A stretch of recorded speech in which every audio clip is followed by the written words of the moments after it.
Hello there and welcome to The Sleepy Scientist. I'm glad you've joined me tonight, or this afternoon, or very early morning, depending on where in the world you're tuning in from. If you feel like sharing, I'd love to know where you're listening from and what time it is for you right now.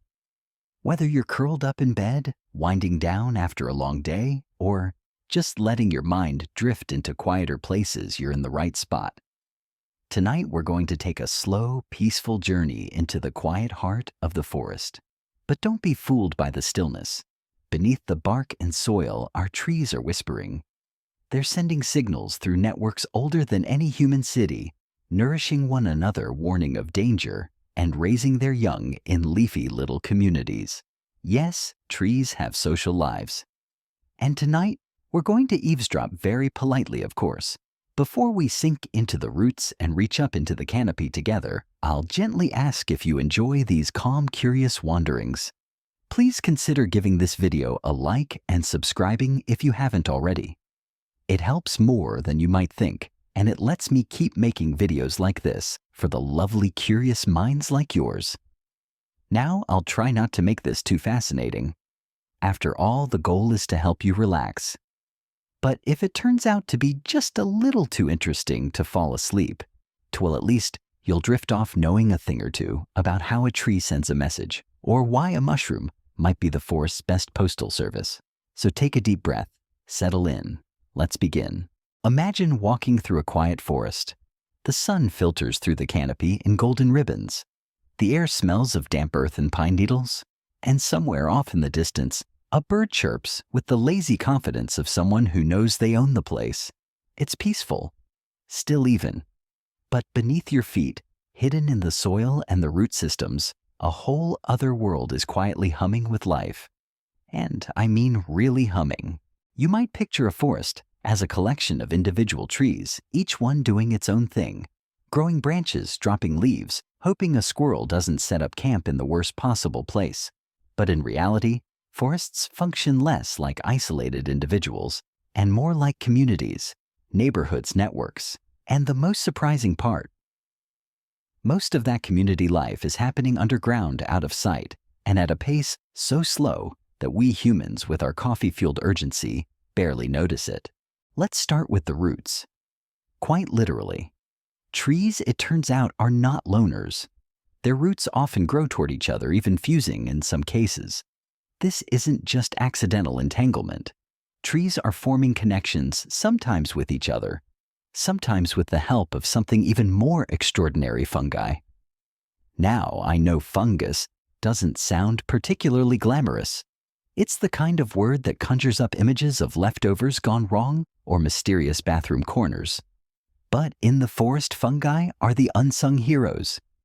They're not just decomposers and rotters. They're also builders and messengers. Enter the mycorrhizal fungi. That's a mouthful, but it breaks down nicely. Myco means fungus and rhiza means root. These fungi form intricate networks that wrap around or even enter the roots of trees, creating a vast interconnected system. Scientists often refer to affectionately and quite accurately as the Wood Wide Web. Unlike your home Wi-Fi, this network doesn't drop out when it rains, and it doesn't buffer videos, but it does transmit something just as impressive: life-giving nutrients, chemical messages, and even electrical signals. Through this fungal freeway, trees can share water, nitrogen, phosphorus, and sugars with one another. A tree thriving in a sunny spot might send extra carbon-rich sugars to a shaded sibling. Another might pass along warning chemicals if it's under attack by pests, giving others time to beef up their own defenses. These fungal threads, called hyphae, are incredibly tiny. We're talking thinner than a human hair. But knit together, they form massive underground networks stretching for miles. One study in Oregon found a single fungal organism spanning nearly 4 square miles. That's one fungus. It's been nicknamed the humongous fungus because, well, scientists, while brilliant, still enjoy a good pun. The symbiosis here is a classic win-win. The trees feed the fungi sugars they've made through photosynthesis, and in return, the fungi help trees gather minerals and water, that would otherwise be out of reach. They're like little underground delivery services, but instead of charging a subscription fee, they just ask for a share of the photosynthetic pie. Even more intriguing is the way these networks don't just form between trees of the same species. A birch might connect to a fir, a pine to a maple. This cross-species communication allows for a sort of quiet diplomacy between different members of the forest. They may not all like the same soil pH or have the same opinion about autumn, but they still share resources and information. That's collaboration. What's even more poetic is that some trees seem to act as central hubs. Older, more established individuals with large root systems and rich fungal connections. These trees send nutrients to saplings, especially their own offspring, helping them survive in the dim understory where sunlight is scarce. Scientists sometimes refer to them as mother trees. And while that might sound a bit anthropomorphic, the data backs it up. These trees can recognize their kin and show a distinct preference for supporting them. All of this challenges the old school view of nature as a ruthless every plant for itself battleground. Yes, competition exists.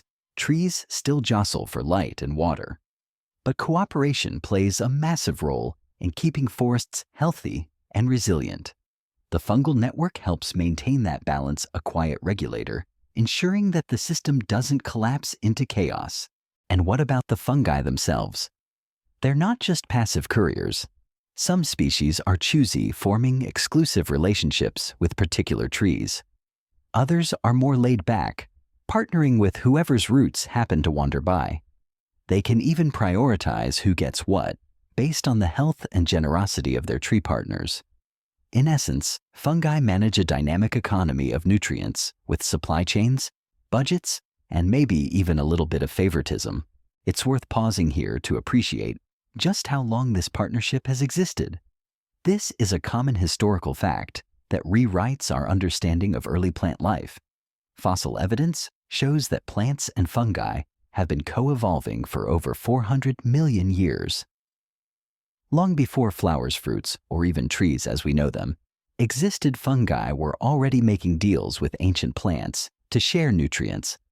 It's one of the oldest alliances in the natural world, and it's still going strong beneath our feet every day. And yet most of us walk through forests without realizing any of this is happening. We admire the towering trunks, the rustling leaves, maybe take a photo of a squirrel doing something photogenic. But the real drama, the real complexity is hidden in the soil under our shoes and paws and roots. A quirky detail that really puts this into perspective is that a single footstep can damage this network. The pressure from a shoe can compact the soil, breaking the delicate hyphae that connect the trees. While a single footstep won't destroy a forest, it's a powerful reminder of how fragile and intricate this hidden world is. It makes you want to tread a little more lightly, to respect the invisible life humming beneath you. This leads to a fascinating academic debate that has changed modern ecology. Ecologists are still debating whether the term communication is appropriate for these interactions. Some argue that it is too anthropomorphic and that these are simply passive chemical and biological exchanges. Others argue that since the exchange of information leads to a change in behavior and a collective benefit, it absolutely qualifies as a form of communication, just one that is slow and silent. The debate isn't about the science itself. The data is solid, but about the language we use to describe it and how that language shapes our view of nature. So next time you find yourself in a forest, pause for a moment. Imagine the vast invisible web stretching below you. A web built not from silk, but from cells and carbon and cooperation. A living network older than civilization, still whispering its messages in the dark, cool soil. Quiet, constant, connected. And who knows, somewhere down there, a tree might be passing along a message. Maybe it's just a friendly hello. Or maybe it's a gentle reminder in the forest, nobody truly stands alone. The quiet life of a forest, as we've learned, is built on unseen connections. But forests, for all their gentle harmony, are not invincible. They face challenges from all sides the changing climate, aggressive pests, and most of all, the relentless pressures of human activity. And while a tree might be able to share a few sugars with a neighbor to help it through a tough spot, the bigger disruptions, the ones caused by us, can sever those silent bonds in a way that's far harder to mend. Let's imagine for a moment a different kind of forest, a forest that is not a community but a collection of products. The difference might not be obvious at first. A tree is a tree, right? But the intention behind our actions matters. And when the primary goal is to harvest, to extract, to maximize yield, the complex ecological relationships that took centuries to build are often the first things to go. One of the most obvious human impacts is logging. On the surface, it seems simple enough: take a tree out, leave a space.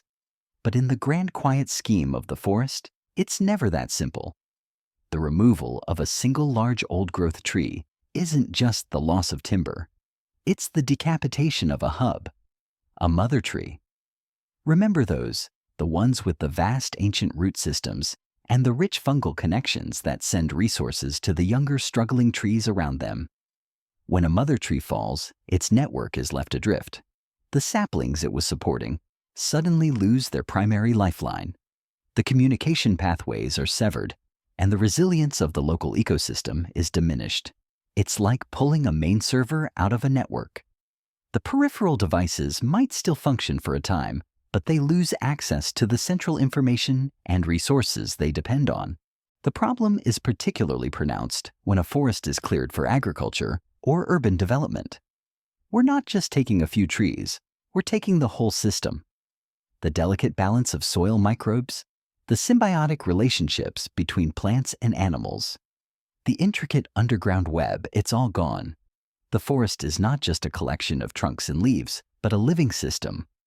And when we fragment that system, slicing it up with roads and farmlands, we create isolated islands of green that are far more vulnerable. The edges of these fragments are exposed to more wind, more sun, and more invasive species, making them less capable of withstanding the inevitable stresses.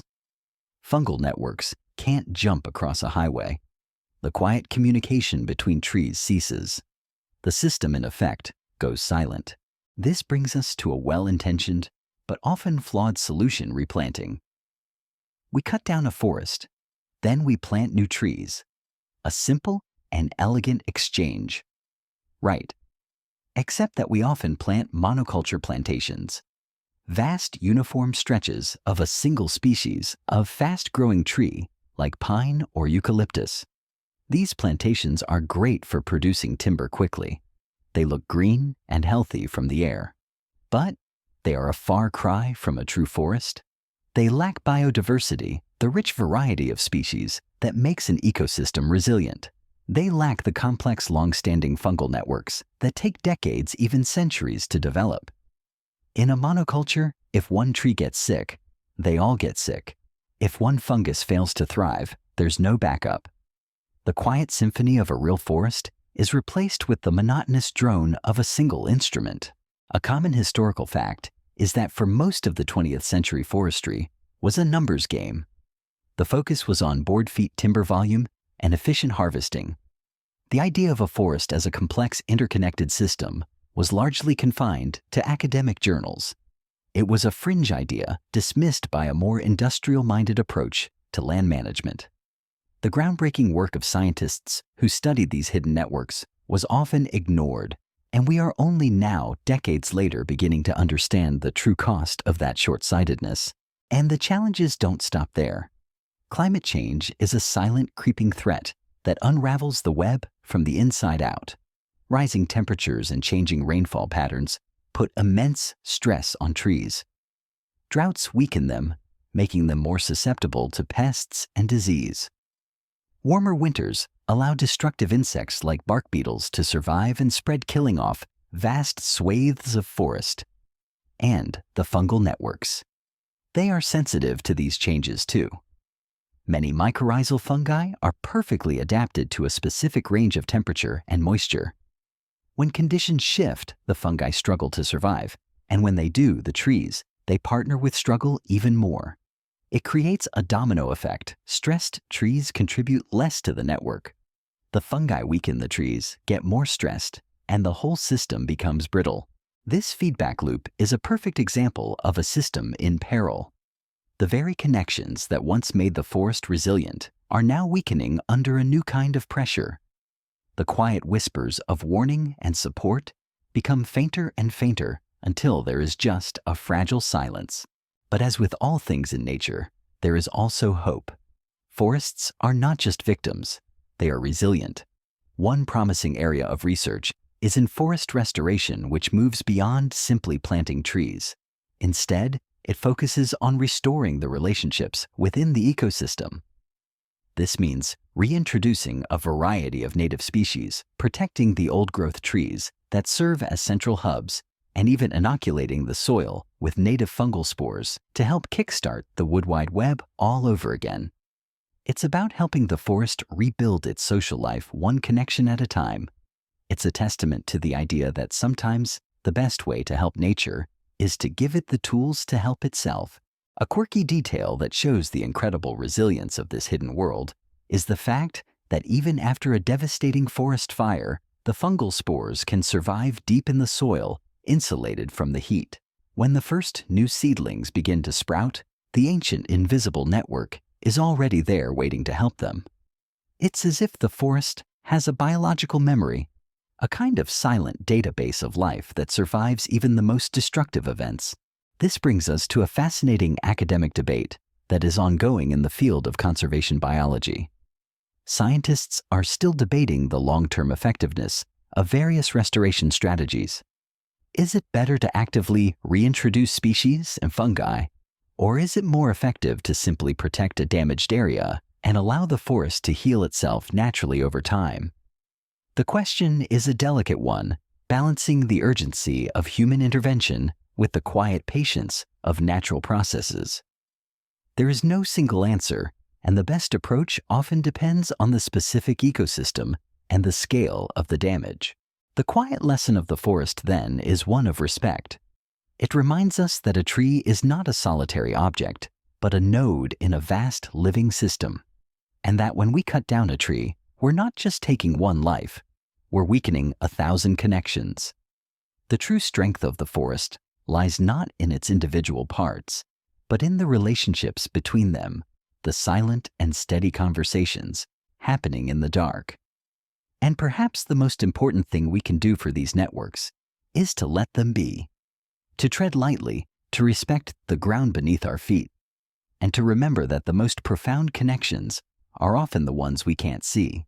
In the quiet hush of a forest, there are giants, not the kind from fairy tales with booming voices and enormous boots, but green ancient beings who have watched centuries come and go. These giants stand tall roots, buried deep in the soil branches, swaying with a kind of timeless patience. They don't stomp or shout, but they do something far more impressive: they nurture.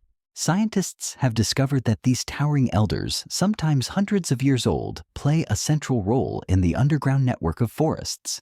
They're not just big trees with good sunlight real estate. They're providers, caregivers, and hubs of communication. Researchers affectionately call them mother trees. Now, don't let the term throw you off. These trees aren't mothers in the way we typically think of animals raising young. They don't hand out lunchboxes or remind saplings to wear a jacket, but they do send nutrients, chemical signals, and other resources to younger trees, especially their own offspring. And they do it through the intricate fungal network beneath the forest floor. Dr. Suzanne Simard, who we met before, was a major force in uncovering this phenomenon. In one of her most famous experiments, she traced carbon isotopes from older trees to nearby saplings and discovered that the older trees weren't just keeping their carbon to themselves. They were actively feeding it to younger trees, particularly to those that were genetically related. Yes, somehow the trees could recognize their kin. The implications are quietly staggering. It means forests are not just communities of random individuals. They are structured, familial, and deeply interconnected. A mother tree doesn't just drop seeds and wish them luck. She supports her young for years, sometimes even decades, helping them grow strong enough to one day join the canopy. Imagine being a tiny sapling in the shady understory. You're barely tall enough to catch the sunlight. Photosynthesis is hard work when the sun only sends you scraps. But then, through the fungal network, a nearby mother tree, perhaps your mother, starts sending you a trickle of carbon, nitrogen, and water. It's not enough to make you tall overnight, but it's enough to survive the critical years, to keep growing when others fade. These mother trees don't just play favorites either. They help keep the entire forest stable. Like an old wise elder in a village, they pass on resources to those in need, support the community during hard times, and hold everything together with their roots literally and figuratively. Some trees, like Douglas firs, are especially central to these networks. In some forests, a single mother tree can be connected to hundreds of others. Think of her like the server room of the forest, quietly humming away, sending out vital information and supplies, while all the younger trees benefit from her stability. And the nurturing doesn't stop when disaster strikes. In fact, it often becomes more intense. If a mother tree is injured, perhaps by a storm, a drought, or human logging, it may send a final burst of its resources through the network before it dies. This last act can support neighboring trees, especially its young, giving them a better shot at survival. It's a poignant, almost poetic end, passing on life even in death. But it's not just about carbon and nutrients. These trees also send signals, chemical messages that help others prepare for threats. If a pest is munching on leaves or a disease is moving through the forest, that information gets passed along. Young trees can then start producing protective compounds or strengthen their defenses. It's like getting a forest-wide emergency alert, only without the terrifying cell phone vibration. There's something deeply comforting about this idea that even in the plant kingdom, care exists. That old trees look after the young, and that strength is shared, not hoarded. It challenges the old Darwinian stereotype of survival of the fittest as a cutthroat competition. In forests, survival often depends on connection. Of course, not every tree gets the same treatment. Some younger trees, those not related to a nearby mother tree, might receive fewer resources. It's a little forest favoritism, but not entirely unfair. Investing in your genetic offspring helps ensure your lineage survives. Still, the networks often benefit the community overall. Even unrelated saplings gain access to signals and nutrients that increase their odds of making it to adulthood. This complex cooperative web isn't just beautiful, it's practical. By sharing resources and information, forests become more resilient. If one tree is struggling, others can help. If one species is under threat, the system can adapt. Mother trees are a key part of that adaptability. But here's where things get a little bittersweet. These mother trees, these elders of the forest, are often the first to be removed during logging operations. They are big, valuable, and easier to target. But taking them out doesn't just remove one tree. It unravels a whole network.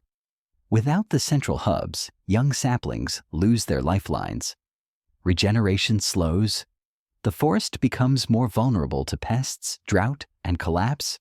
Thankfully, this knowledge is beginning to change forestry practices. A common historical fact is that traditional forestry for much of the 20th century focused on clear-cutting and monoculture, seeing the forest as a collection of isolated resources. The idea of cooperative networks and mother trees was a fringe concept. Dr. Simard's pioneering research in the 1990s was a major step in shifting that paradigm, providing the scientific evidence that has led to more sustainable practices like retention forestry, which aims to leave some large old trees behind to maintain the health of the ecosystem. A quirky detail that shows how sensitive these networks are is that mother trees can sometimes be grieved. When a mother tree has cut down the trees around it, even those that were being supported by it experience a sudden and prolonged period of stress. Their growth slows, and they become more susceptible to disease. It's as if they are mourning the loss of their elder, their silent provider, and the whole community feels the absence. This brings us to a profound academic debate that is still very much alive in ecology and forestry. scientists are still debating the precise mechanisms of how mother trees recognize their kin. Is it through specific chemical signals? Is it through the distinct fungal partners that link them? Or is it a more complex genetic or biological fingerprint? The question of how a tree can know its family and preferentially support it remains one of the most compelling and active areas of research in this field. So the next time you walk through a forest and look up at a towering tree, take a moment. Think of her roots stretching wide beneath the ground, linking her to a network of neighbors and family. Think of the nutrients pulsing silently from her trunk to a sapling struggling to survive. Think of her not just as a tree, but as a keeper of wisdom, a provider of life, and a silent, steadfast guardian of the forest.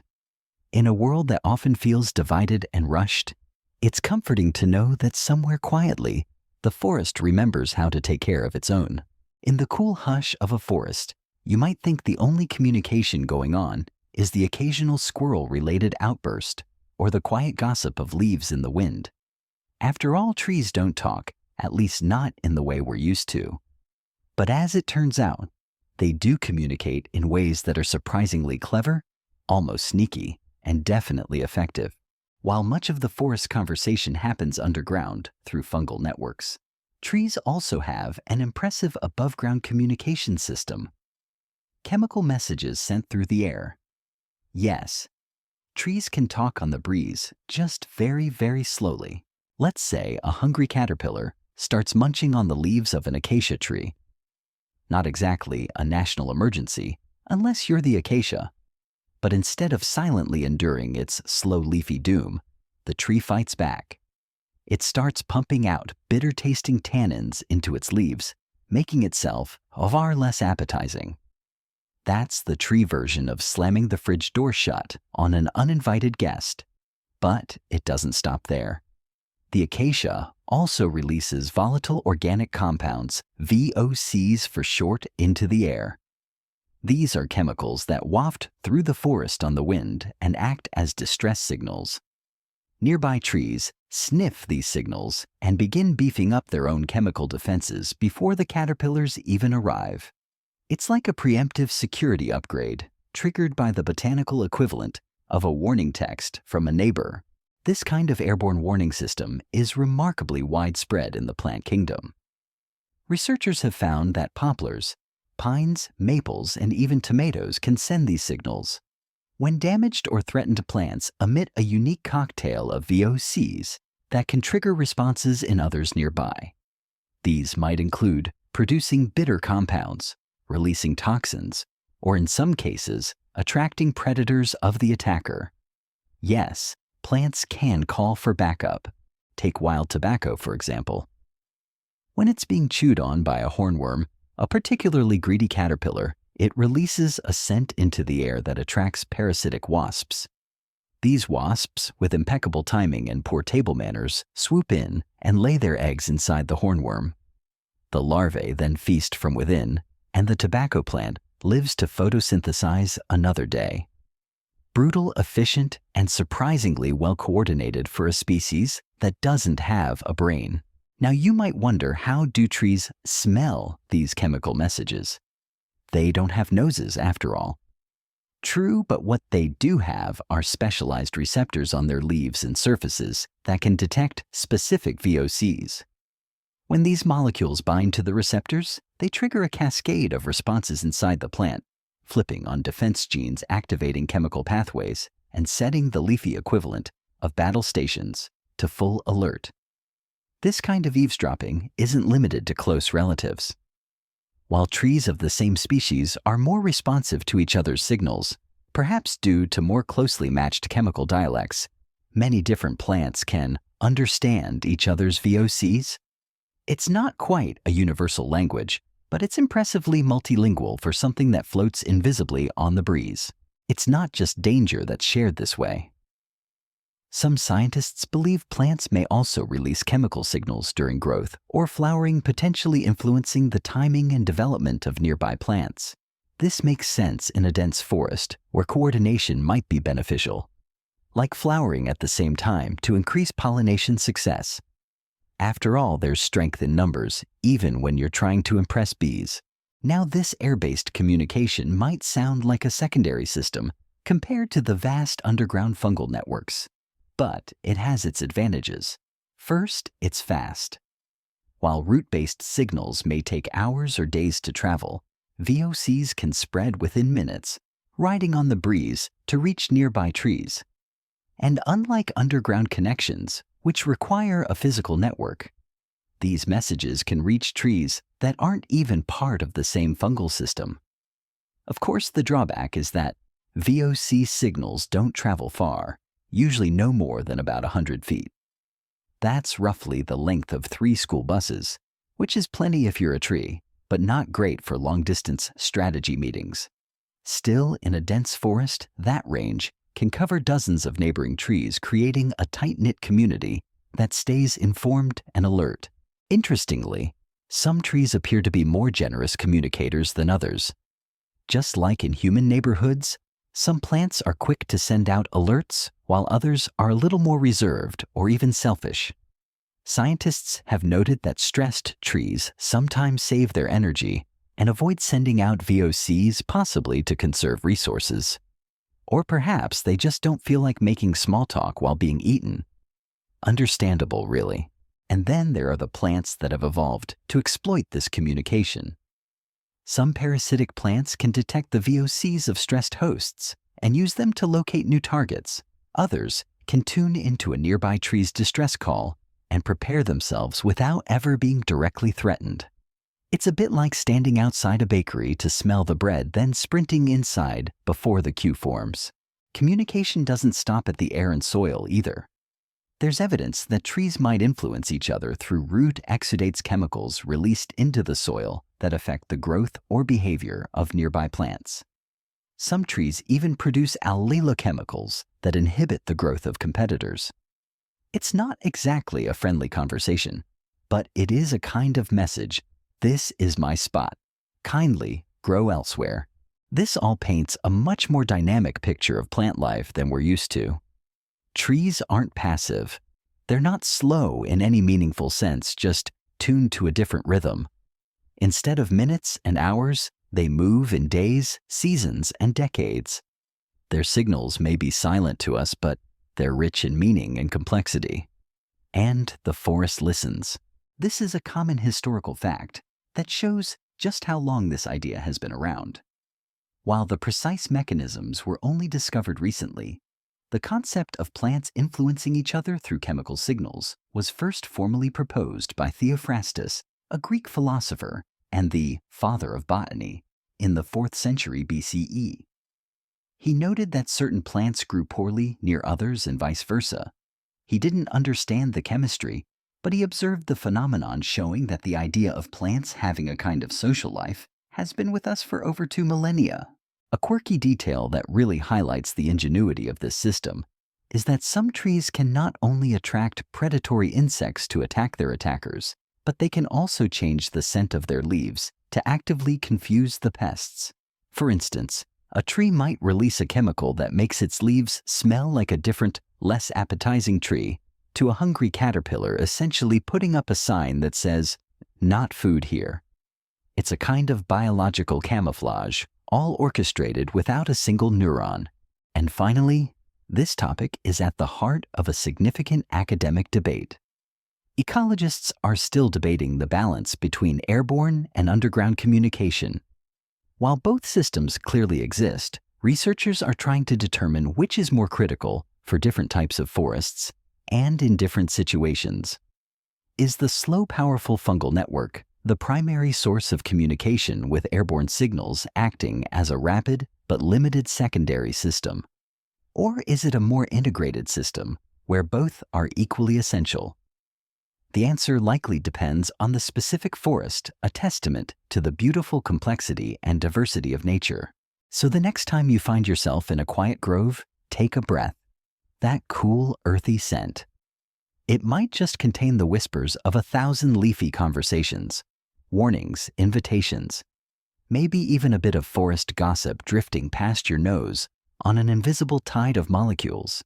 You may not speak tree, but trees, they've been speaking all along. If the trees are the voices of the forest, then the fungi are its telephone lines, quiet, hidden, indispensable. These humble organisms, often overlooked and underestimated, are at the heart of everything. The great green cathedral of the forest may get all the attention, but without fungi, the whole thing would unravel. Or more accurately, it would never have come together in the first place. Let's revisit our old friends, the mycorrhizal fungi. These organisms are part of a huge group of soil-dwelling fungi that form intimate partnerships with the roots of plants. It's a mutually beneficial relationship. The fungi get access to the sugars trees produce through photosynthesis, and in return, they help those trees absorb water and minerals from the soil. But the role of these fungi goes far beyond being mere nutrient delivery boys. They are the brokers, translators, and middlemen of the forest. There are two main types of mycorrhizal fungi, ectomycorrhizal and arbuscular mycorrhizal. They differ in how they associate with plant roots, and like any good fungal family, they each have their specialties. Ectomycorrhizal fungi wrap themselves around the outside of the root, forming a sort of sheath like a cozy sock. They create a network of filaments around the root cells, but they don't actually go inside. These fungi often form relationships with larger trees like pines, oaks, birches, and beeches. They're the ones responsible for those classic visible mushrooms you might see popping up from the forest floor. Chanterelles, Ballate's truffles, if you're lucky, and very rich. Arbuscular mycorrhizal fungi, on the other hand, take a more intimate approach. They actually penetrate the root cells themselves, forming tiny tree-shaped structures, hence the name arbuscular from the Latin arbusculum, meaning little tree. These structures increase the surface area available for nutrient exchange. These fungi tend to associate with grasses, shrubs, and tropical plants, and while they don't produce the dramatic mushrooms of their ectomycorrhizal cousins, they are far more ancient. Some evidence suggests they've been forming partnerships with plants for over 400 million years long, before any forest as we know them existed. So, what's the big deal about these relationships? Well, imagine you're a tree. You're rooted in one place for your entire life, completely dependent on the soil around you. But the nutrients you need, especially phosphorus and nitrogen, are often trapped in hard-to-reach pockets or bound up in forms your roots can't easily absorb. That's where fungi come in. Their thread-like hyphae are absurdly fine, far thinner than root hairs, and they can weave through the tiniest soil spaces, accessing water and nutrients that would otherwise be out of reach. The fungi then transfer those nutrients to the tree in exchange for sugars. This isn't charity, it's business. And like any economy, there's negotiation. Trees can allocate more sugars to fungi that are delivering more nutrients, and fungi can in turn favor trees that are more generous. It's a two-way trade network, constantly shifting in response to supply and demand. It's been compared to a stock exchange, only with less shouting and fewer suits. The fascinating part is that this fungal network connects multiple trees, sometimes even trees of different species. Through this network, resources can move from one tree to another depending on need, health, and age. For example, a tall spruce with access to sunlight might send excess carbon to a younger sapling in the shade. Or an older tree, nearing the end of its life, might release its stored nutrients to others nearby. But fungi aren't just passive carriers, they make choices. Studies have shown that fungi can decide where to send nutrients based on which trees are providing more sugar in return. They also seem to prioritize relationships with specific partners. Some fungi specialize in certain tree species, forming near-exclusive bonds. Others are generalists, happy to mingle with a wide variety of plants. In this sense, fungi are selective collaborators, part matchmaker, part logistics, coordinator, part shrewd investor. Interestingly, some fungi can even influence plant behavior. Certain species seem to affect root growth patterns, shoot development, or even the plant's internal chemistry. Some researchers believe that fungi might encourage host plants to behave in ways that benefit the network, though that's a hot topic still being explored. Whether it's subtle manipulation or just coevolution, the fungi are more than just passengers on the forest train. Now it's not all cooperation and harmony. There are freeloaders in this system too, both among the trees and the fungi. Some plants, like certain orchids, tap into the fungal network to receive nutrients without giving much in return, and some fungi form relationships that appear less helpful and more parasitic, siphoning off sugars with little benefit to the host. Nature is full of give and take, but it's rarely fair. Still, in a healthy forest, the system tends to balance out. The fungal network helps redistribute resources, stabilize ecosystems, and buffer the effects of drought or poor soil. It enables trees to survive in tough conditions and helps forests recover from disturbances. When a tree falls, the fungi help recycle its nutrients back into the network. When new seedlings sprout, they often connect to the network through nearby roots, gaining access to the community's collective strength. And there's something almost magical about how little of this is visible to us. We walk through forests unaware that under every step is a living web of fungal threads, quietly moving information materials and signals between trees. A network so vast and complex that it rivals the human brain in terms of connectivity. Yet most of us have never even heard of it. But that's the thing about fungi. They're quiet operators. No fanfare, no flashiness, just slow, deliberate networking. The ultimate introverts. And yet, without them, there would be no forests. Just a scattered mess of struggling plants trying and probably failing to make it on their own. A common historical fact is that the essential role of mycorrhizal fungi in plant life was largely unknown until the late 19th century. In 1885, a German botanist named Albert Bernhard Frank coined the term mycorrhiza after observing the symbiotic relationship between fungi and tree roots. Before that, the idea was so far outside the conventional wisdom that it was barely considered. Frank's discovery, though foundational, was just the beginning. It would take another century for scientists to fully appreciate the vast communicative power of these networks. A quirky detail that highlights the fungi's role as a stock exchange is that some fungi species can preferentially send nutrients to trees they believe are stronger. They'll divert resources to the bigger, healthier tree that is producing more sugar in the hopes of getting a larger return on their investment. It's a pragmatic capitalist system operating silently in the soil. It's not a moral choice. It's a strategic one based on the survival of the fungi. And this all leads to a fascinating academic debate. Ecologists and soil scientists are still debating the precise mechanisms by which fungi choose where to send nutrients. Is it a purely chemical process based on simple gradients of supply and demand? Or is there a more complex form of signaling or even decision-making involved? The question of how an organism without a brain can make what appear to be complex strategic choices is at the heart of this ongoing discussion. So the next time you see a mushroom pushing up through the leaf litter, don't just think of it as a quirky forest decoration. That's just the fruiting body, the tip of the iceberg. Beneath it is a vast, unseen empire of filaments and cells working tirelessly to keep the forest alive, connected, and thriving. In a way, the forest isn't just trees or fungi or roots. It's all of it together. A single breathing system with thousands of voices all speaking through threads of fungi. A whisper in the soil, a secret under every step. The forest is a place of quiet cooperation, where trees share nutrients, fungi act as middlemen, and warnings flow through air and soil like leafy telegrams.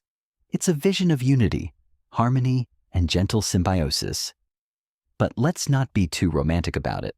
Nature is generous, yes, but she also has a competitive streak. Beneath all the friendly exchanges and nurturing roots, there's a constant tug of war going on. Trees are not just neighbors, they're rivals. Rivals for sunlight, water minerals, and space. Cooperation exists, certainly, but so does competition. And sometimes the forest doesn't whisper, it jostles. Let's start with the most obvious resource: light. Sunlight is the lifeblood of trees. Through photosynthesis, Trees turn sunlight into sugars, the primary energy source for themselves and their fungal partners. But light is a limited commodity, especially in dense forests where the canopy forms a thick green ceiling. Up there, it's a race to the top. This competition starts early. Saplings stretch upward desperately, trying to break into the light. Some grow tall and slender, sacrificing stability for height in their quest. Others spread broad leaves to capture whatever photons manage to filter through. Those that can't get enough light slowly starve, no matter how cooperative their underground connections may be. It's survival of the sunniest. Now, not all species play by the same rules.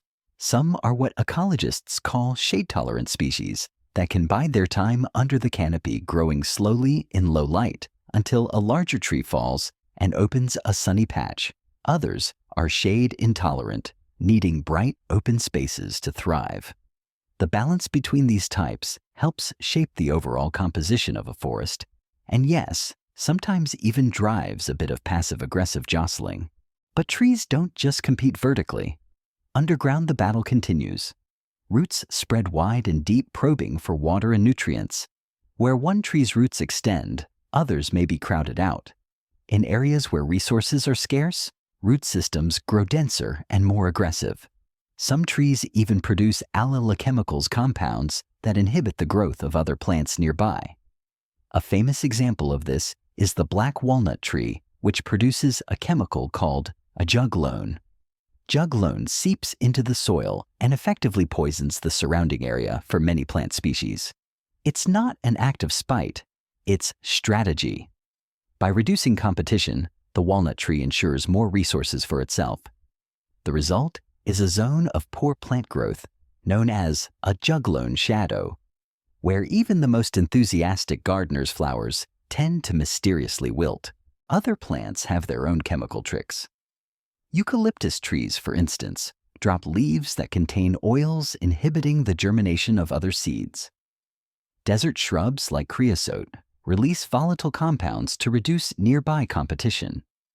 It's like a botanical version of claiming your space with an invisible fence. And yet these competitive strategies don't negate the communication and cooperation we've already explored. In fact, they coexist in a kind of dynamic balance. Sometimes the same species will share nutrients and signals while also competing for resources. Trees, like humans, contain multitudes. They can be generous and territorial, helpful and ruthless all at the same time. One fascinating concept in forest ecology is called the nurse effect. In tough environments, such as alpine regions or deserts, certain nurse plants provide shade protection and even moisture to seedlings growing nearby.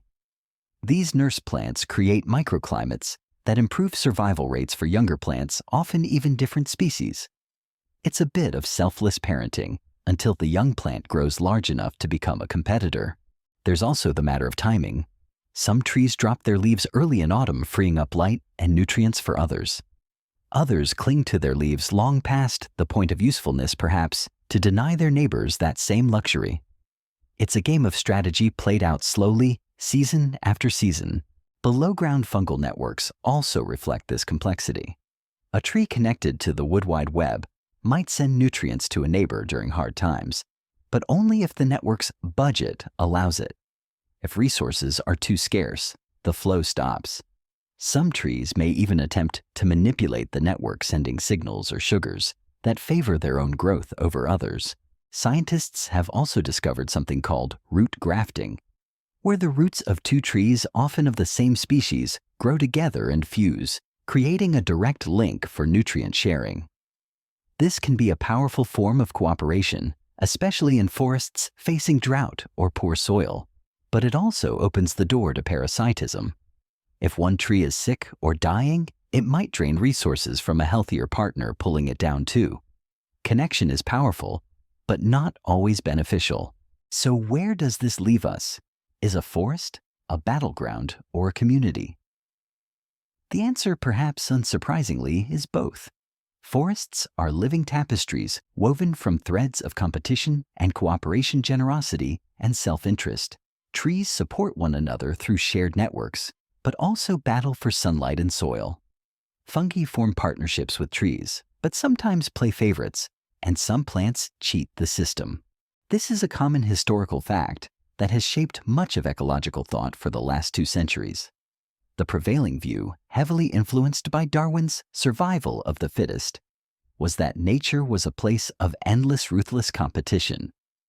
This view dominated forestry and biology for many years, leading to management practices that often ignored cooperative behaviors.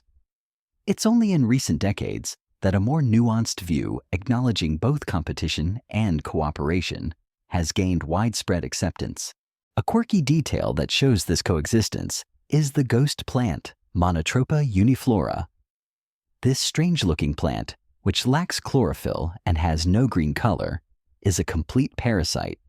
It taps into the fungal network and steals sugars and nutrients that have been transferred from other trees. It's a true freeloader, a fascinating little anomaly that reminds us that even in a cooperative system, there's always a place for a rebel. And this leads to a profound academic debate that is still ongoing in the field of ecology. Ecologists still debate whether competition or cooperation is the primary force that shapes forest ecosystems. While the evidence for cooperation is now undeniable, the question of which force ultimately drives the long-term health and resilience of a forest remains a topic of intense research. Does cooperation serve to mitigate the effects of competition, or is competition an essential driving force for evolution and adaptation? The answer is likely a complex feedback loop, but the conversation is far from over. The forest, after all, is not just a place of peace, it's a place of purpose.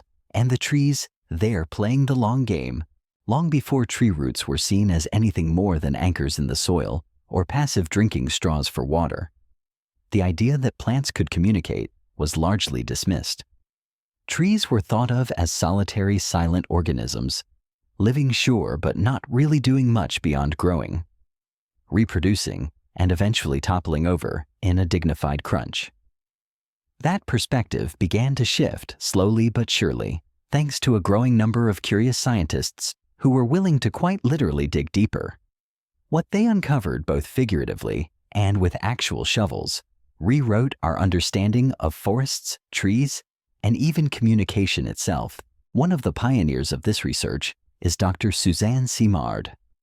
As a young forester, working in the dense woodlands of British Columbia, she began noticing strange patterns, young trees that thrived under certain older trees, saplings that seemed to survive even when on paper they should have withered away.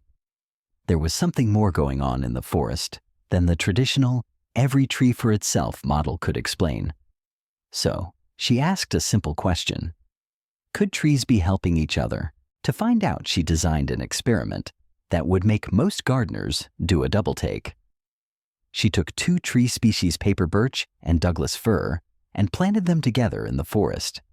Then, using radioactive carbon isotopes, she labeled the carbon in the birch trees by feeding them specially marked CO2.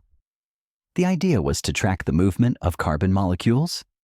If the trees were truly isolated, the labeled carbon should stay in the birches. It didn't. Within days, the radioactive carbon showed up in the Douglas firs. Carbon, essentially sugar, made by the birch's photosynthesis, had traveled from one tree's roots to another's. And not by chance. When the fir trees were shaded and struggling to make food, the carbon transfer increased. Later in the season, when the birches lost their leaves and stopped photosynthesizing, the firs returned the favor. It was the forest equivalent of 2 neighbors swapping flour and sugar depending on who had more in the pantry. This finding was a revelation. Trees weren't just competing, they were cooperating. Not always and not with everyone, but enough to suggest that forests were functioning less like a collection of individuals and more like a community, a society. Or in the words of Simard and others, a kind of superorganism. Simard's work built on earlier research into the strange, intimate relationships between plant roots and fungi. Mycorrhizal networks had been known for decades. Scientists had observed them under microscopes, cataloged species, even grown them in lab conditions. But until the 90s, Their role in tree-to-tree communication was barely understood. The problem wasn't a lack of evidence. It was a lack of imagination. For much of the 20th century, the dominant ecological models emphasized competition. Darwinian survival of the fittest was interpreted in forests as a ruthless struggle for sunlight space and nutrients. Cooperative behavior, if it existed, was often brushed aside as a fluke or artifact. Besides, how could trees talk? They had no brains, no mouths, no nervous systems. But communication doesn't require a voice or a brain. It just requires a signal, a response, and a purpose. And so one by one, researchers started turning over the metaphorical forest floor. Using carbon isotopes, DNA sequencing, and advanced microscopy, they uncovered a world that had always been there, an underground information highway built from fungal threads and chemical signals. In Japan, researchers studying willows and poplars found that plants under insect attack released airborne chemical signals that were detected by nearby trees, which then began ramping up their own chemical defenses. In Sweden, experiments with bean plants showed that underground signaling occurred even when above-ground cues were eliminated. In Africa, studies of acacia trees demonstrated how giraffe browsing triggered tannin production, not just in the grazed tree but in its neighbors downwind. Bit by bit, the idea of plant communication began to lose its fringe science status. What had once sounded like botanical science fiction was becoming botanical fact. Of course, as with any emerging field, not everyone agreed on the interpretations. Some critics argued that calling these interactions communication was too anthropomorphic, that it implied intentionality or consciousness where none existed. After all, a plant can't decide to send a message, can it? But others argued that intention wasn't necessary. Communication in the biological sense simply means the transfer of information that changes behavior. Whether it's a tree sending carbon to a sapling or a flower producing a scent to attract a pollinator, the effect is the same. One organism changes another's behavior through a signal. And if that signal helps both survive, even better. Meanwhile, the science marched on. More recent studies have delved into the complexities of fungal behavior. Some fungi appear to act strategically, directing nutrients to trees that are more generous in return. Others prioritize kin over strangers or favor certain species.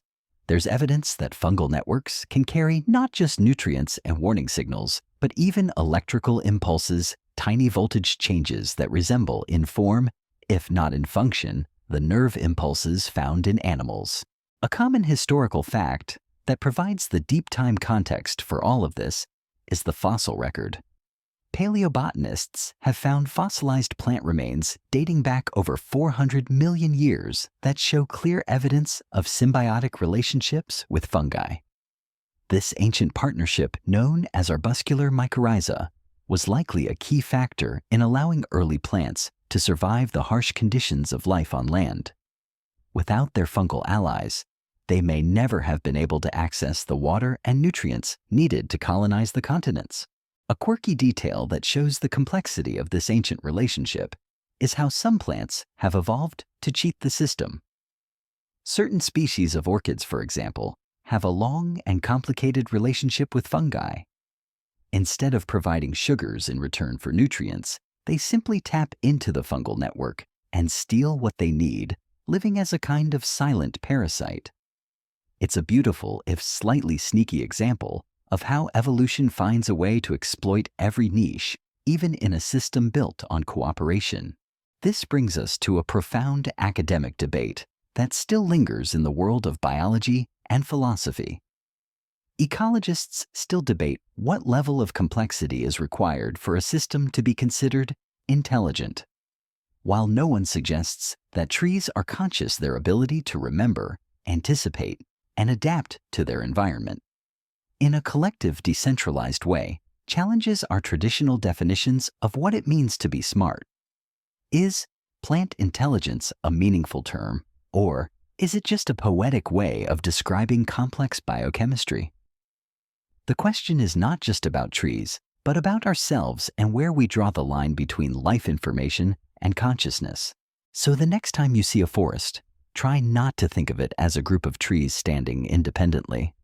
Think of it as a community, a place where signals flow through roots and air, where nutrients move from the strong to the weak, where fungi stitch everything together with invisible threads.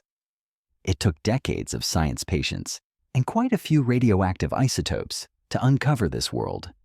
But now that we know it's there, we can never look at forests the same way again. And perhaps that's the point. Sometimes the most profound connections are the ones we've always walked right over. Forests are ancient wise and wonderfully self-sufficient, but they are not invincible. For most of their long history, forests evolved and flourished with relatively little interference from humans. Lightning struck fires, burned rivers, shifted volcanoes, erupted, and still the forests returned, reshaped, but resilient. But over the last few centuries, something new entered the picture: humans. With axes, sawmills, bulldozers, and blueprints, it turns out that while trees may take centuries to grow, they can be felled in minutes. And the silent, invisible networks that support those trees, the fungal threads, the underground symphonies of nutrient sharing. The mother trees, nurturing their young, those can be torn apart even faster. Let's begin with logging. On the surface, cutting down trees seems simple. Take out the ones you need, leave the rest. But not all trees are equal. Removing an old-growth tree isn't just about subtracting one big trunk from the landscape. You're removing a hub, an elder in the forest's underground social network. And with that comes consequences. Mother trees, as we've seen, play a central role in forest health. Their roots are deeply connected to many younger trees through the mycorrhizal network. They're information centers and resource banks. When one is cut down, it doesn't just vanish. It leaves behind a kind of silence in the soil. The nearby saplings may lose their strongest source of nutrients.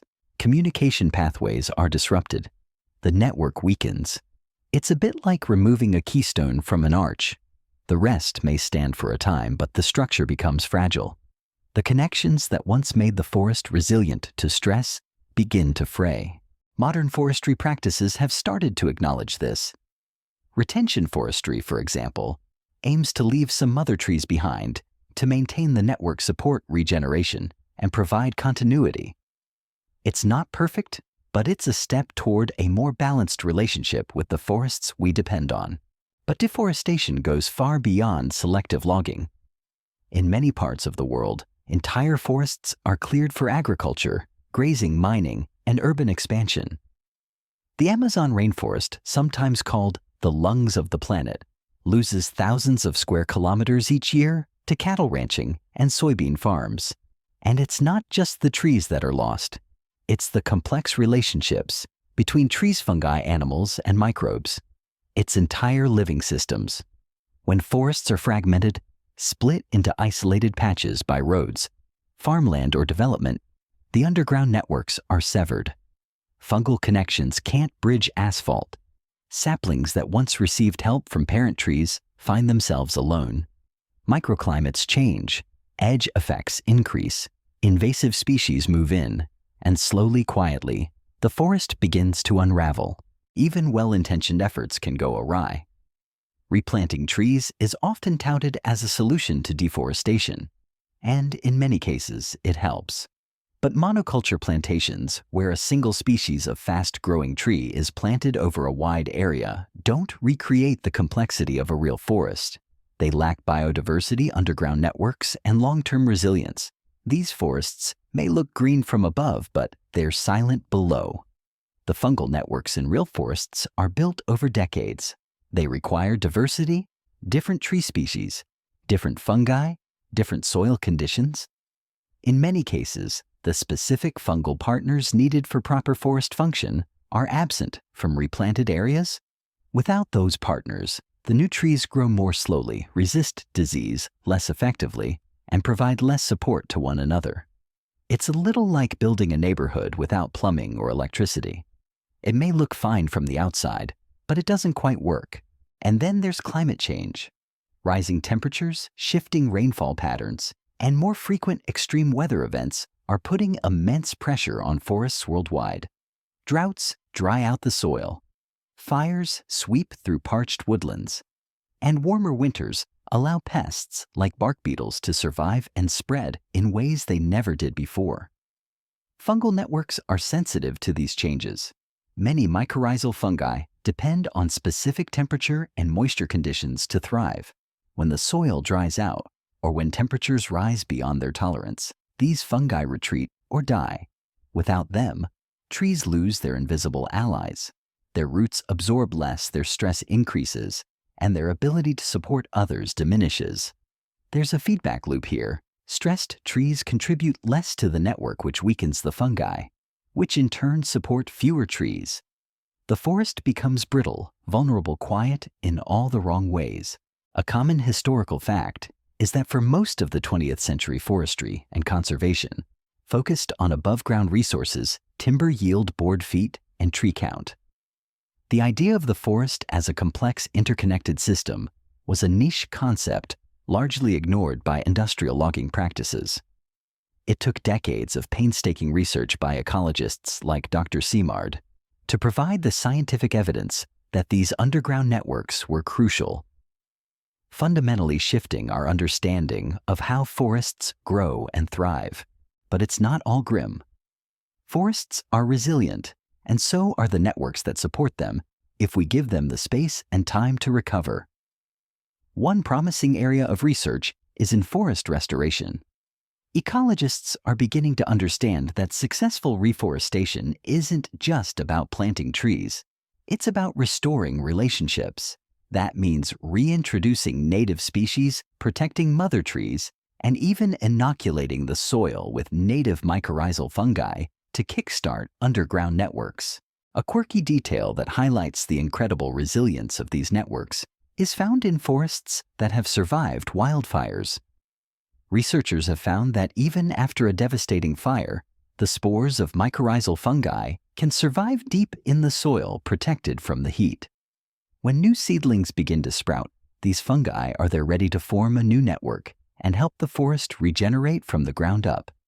It's as if the network has a built-in memory, a kind of silent database of life that survives even the most destructive events. This leads to a fascinating academic debate that is ongoing in the field of conservation biology. Scientists are still debating the long-term effectiveness of various restoration strategies. Is it better to actively reintroduce mother trees and fungi? Or is it more effective to simply protect a damaged area and allow the forest to heal itself naturally over time? The debate centers on finding the right balance between human intervention and letting nature take its course. A delicate question with no easy answer. But in the end, the quiet lesson of the forest is one of respect. Forests aren't just resources to be managed. They are systems to be respected. And sometimes respecting them means stepping back, letting forests regenerate naturally, allowing seeds to fall where they may, roots to find their way, and fungi to do their quiet work. Nature has been building forests far longer than we have. With the right conditions, it will do so again. So what can we do? We can protect what remains old-growth forests, intact fungal networks, and the irreplaceable biodiversity of ancient woodlands. We can support reforestation that values complexity over speed. We can tread lightly in wild spaces, recognizing that every step may pass over a network centuries in the making. And most of all, we can remember that forests aren't just made of trees. They are made of relationships. Under every leaf, beneath every root, there is a story, a whisper, a thread in the living tapestry of the world. And though we may not speak the language of trees, we are part of their story too. Forests are ancient, wise, and wonderfully self-sufficient, but they are not invincible. For most of their long history, forests evolved and flourished with relatively little interference from humans. Lightning struck fires, burned rivers, shifted volcanoes, erupted, and still the forests returned, reshaped, but resilient. But over the last few centuries, something new entered the picture: humans. With axes, sawmills, bulldozers, and blueprints. It turns out that while trees may take centuries to grow, They can be felled in minutes. And the silent, invisible networks that support those trees, the fungal threads, the underground symphonies of nutrient sharing. The mother trees, nurturing their young, those can be torn apart even faster. Let's begin with logging. On the surface, cutting down trees seems simple. Take out the ones you need, leave the rest. But not all trees are equal. Removing an old-growth tree isn't just about subtracting one big trunk from the landscape. You're removing a hub, an elder in the forest's underground social network. And with that comes consequences. Mother trees, as we've seen, play a central role in forest health. Their roots are deeply connected to many younger trees through the mycorrhizal network. They're information centers and resource banks. When one is cut down, it doesn't just vanish. It leaves behind a kind of silence in the soil. The nearby saplings may lose their strongest source of nutrients. Communication pathways are disrupted. The network weakens. It's a bit like removing a keystone from an arch. The rest may stand for a time, but the structure becomes fragile. The connections that once made the forest resilient to stress begin to fray. Modern forestry practices have started to acknowledge this. Retention forestry, for example, aims to leave some mother trees behind to maintain the network support, regeneration, and provide continuity. It's not perfect, but it's a step toward a more balanced relationship with the forests we depend on. But deforestation goes far beyond selective logging. In many parts of the world, entire forests are cleared for agriculture, grazing, mining, and urban expansion. The Amazon rainforest, sometimes called the lungs of the planet, loses thousands of square kilometers each year to cattle ranching and soybean farms. And it's not just the trees that are lost.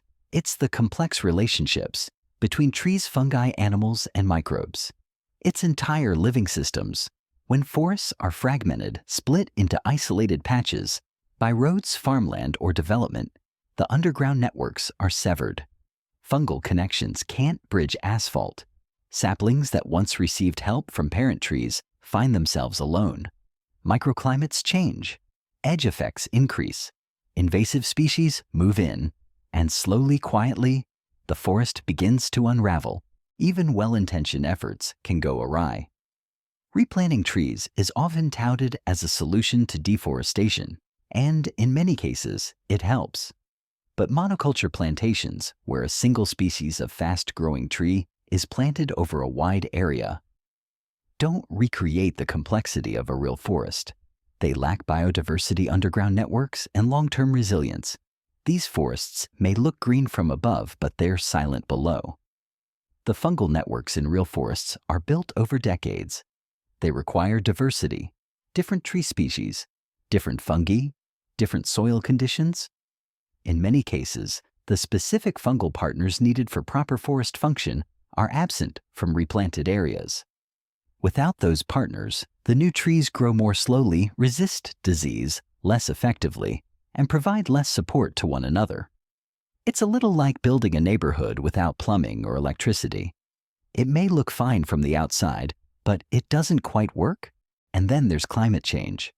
Rising temperatures, shifting rainfall patterns, and more frequent extreme weather events are putting immense pressure on forests worldwide.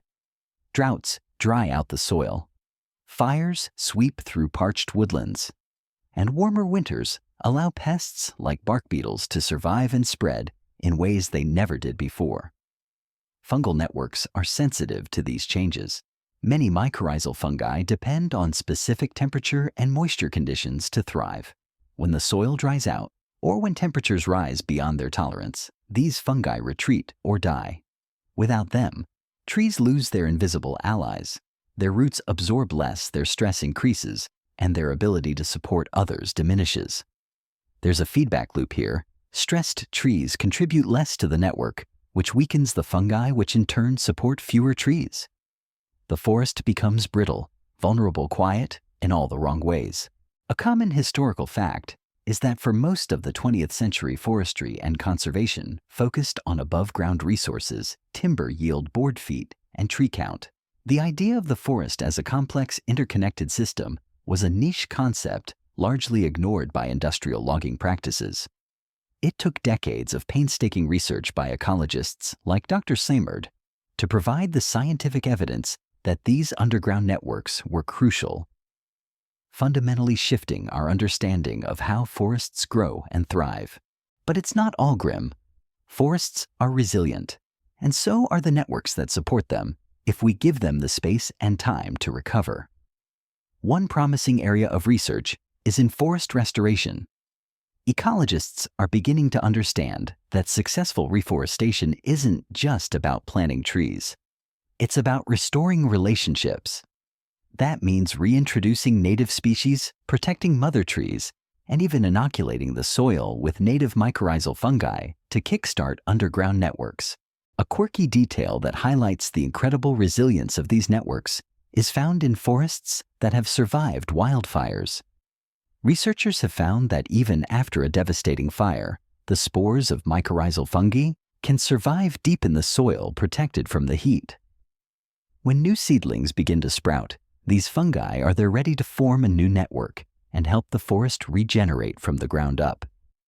It's as if the network has a built-in memory, a kind of silent database of life that survives even the most destructive events. This leads to a fascinating academic debate that is ongoing in the field of conservation biology. Scientists are still debating the long-term effectiveness of various restoration strategies. Is it better to actively reintroduce mother trees and fungi? Or is it more effective to simply protect a damaged area and allow the forest to heal itself naturally over time? The debate centers on finding the right balance between human intervention and letting nature take its course.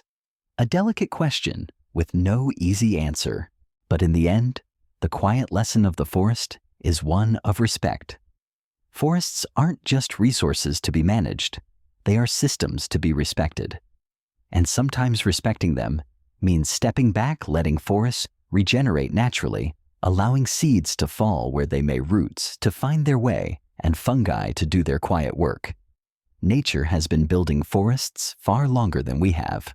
With the right conditions, it will do so again. So what can we do? We can protect what remains old-growth forests, intact fungal networks, and the irreplaceable biodiversity of ancient woodlands. We can support reforestation that values complexity over speed. We can tread lightly in wild spaces, recognizing that every step may pass over a network centuries in the making. And most of all, we can remember that forests aren't just made of trees. They are made of relationships. Under every leaf, beneath every root, there is a story, a whisper, a thread in the living tapestry of the world. And though we may not speak the language of trees, we are part of their story too. And so here we are back beneath the trees. Only now we know they're not just standing in silence.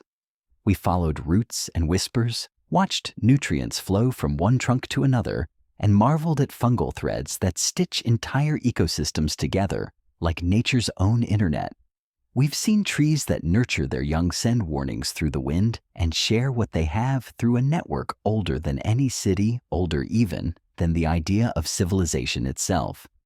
And though they don't speak in words, they do communicate in the slow, deliberate language of chemistry and cooperation shaped by millions of years of evolution. It's not intelligence in the way we usually define it, but perhaps it's something deeper. A quiet wisdom, a kind of collective memory. A forest that doesn't just survive but remembers, adapts, and reminds us that life, real life, is always more connected than it seems. Maybe tonight, or whenever you're listening, you're already starting to drift off, letting these gentle ideas settle into the quiet corners of your mind, like leaves falling to the forest floor. Or maybe you're still wide awake, pondering how fungi negotiate trade deals, and wondering if that oak outside your window is part of some grand underground conversation. If so, well, I did try to keep this relaxing, but if you've stayed awake because it's too interesting, I suppose that's a risk I'll just have to live with. Before you slip fully into sleep, I'll gently ask again. If you enjoyed this little journey into the secret life of trees, please consider leaving a like, subscribing, or leaving a comment. It helps this calm little corner of the internet grow like a sapling under a kindly mother tree. And just as we did at the beginning, I'd love to know, where in the world are you listening from? What time is it where you are right now? Are you tucked into bed at the end of a long day, or perhaps starting your morning slowly, one yawn at a time? Wherever you are and wherever you're listening, I hope this helped bring a little wonder to your world. Because while forests are full of science, they're also full of stories. And now, one of them is yours. Let's take a moment now to reflect on the core lesson of our journey. The forest, for all its visible beauty, is a testament to the power of the unseen. We are so often focused on what we can see and touch: the individual trees, the colorful mushrooms, the sprawling leaves. But the true strength of the forest lies beneath our feet, in the quiet, patient partnerships of roots and fungi. It is a system that reminds us that there is a deep wisdom in cooperation, and that even in the face of competition, life finds a way to share, to nurture, and to endure. This idea of the forest as a single connected entity is not a new one. In fact, a common historical fact is that the concept of an ecosystem as a single living superorganism was a popular idea in early ecology, championed by thinkers like Frederick Clements in the early 20th century. While later generations of ecologists focused more on the role of competition, the recent discoveries of the Wood Wide Web and tree communication have brought this concept back into the conversation, giving it a solid scientific foundation that it lacked before. It's a beautiful example of how old ideas, once dismissed, can be resurrected with new evidence. There is a charming and gentle, quirky detail that shows the fragility of this hidden world. Researchers have found that a single heavy footstep can damage the delicate fungal network in the soil. The pressure compacts the ground, breaking the fine threads of hyphae that carry nutrients and messages. While a single footprint is a minor event, it's a powerful reminder that the invisible life beneath us is both incredibly vast and incredibly delicate. It makes you want to tread a little more lightly, to respect the ground as a living entity, not just as a static floor. And finally, this all brings us to a profound and still unresolved academic debate that sits at the very heart of modern ecology and even philosophy. Scientists are still debating the long-term implications of these discoveries for the health of the planet as a whole. If forests are indeed complex, interconnected superorganisms, what does that mean for our approach to conservation, climate change, and sustainability? Does it mean that by saving one forest, we are strengthening another? Or does it mean that by damaging one part of the network, we are endangering the whole? The question is a big one, a beautiful one, and it's a testament to how much more there is to learn about the world we live in.